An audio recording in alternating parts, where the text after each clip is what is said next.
ভাই এই 20,000 টাকা রাইখা আমার মালটা 20 মিনিটের জন্য একটু রাখেন। ভাই আমার হাতে সময় নাই, পুলিশ আমার পিছন থেকে তাড়া করতেছে। মালটা যদি রাখেন তাহলে একটু বলেন, যদি রাখেন তো রাখেন, নাইলে আমি জায়গা। ভাই 15 মিনিট 20,000 টাকা, টাকাটা লই। দেখ, না যায় না কোনো কিছু নেওয়া ঠিক না, টাকাটা না নেওয়াই উচিত। ভাই 20,000 টাকা, 15 মিনিট সময়, টাকাটা লই। দেখ, এত লোভ করিস না, পরে কোনো বিপদে পড়লে আমি কিন্তু জানি না। তোর মন চাইলে তুই নিয়ে আনে। আচ্ছা দেন। ভাই টাকা দিছি, একটা শর্ত আছে, আপনি যদি মুসলমান হন তাহলে আমার মালটা আপনি খুলে দেখবেন না। আচ্ছা ঠিক আছে, মালটা ওই জায়গায় রেখে দাও।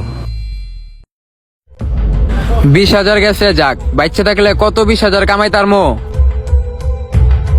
কি রে ভাই, বুঝলাম না, 2 ঘন্টা হয়ে গেল, লোকটা এখনো তার মালটা নিতে আসলো না। ওইটার ভিতরে কি আছে দেখা উচিত না? চল আমরা যাই দেখে আসি ওইটার ভিতরে কি আছে।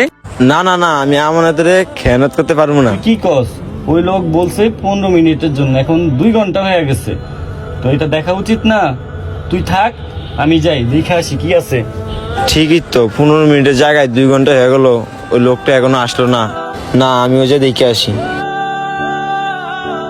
ওই যে বস্তাটা, আমার তো দেখাই লাগবে এটার ভিতরে কি আছে। ওর কথা শুনলে আমার হইব? দেখি তো বস্তার ভিতরে কি আছে।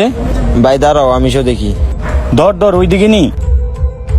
ও মা গো, কি ওজন! শোয়া শোয়া শোয়া। ও আল্লাহ রে, লাশ।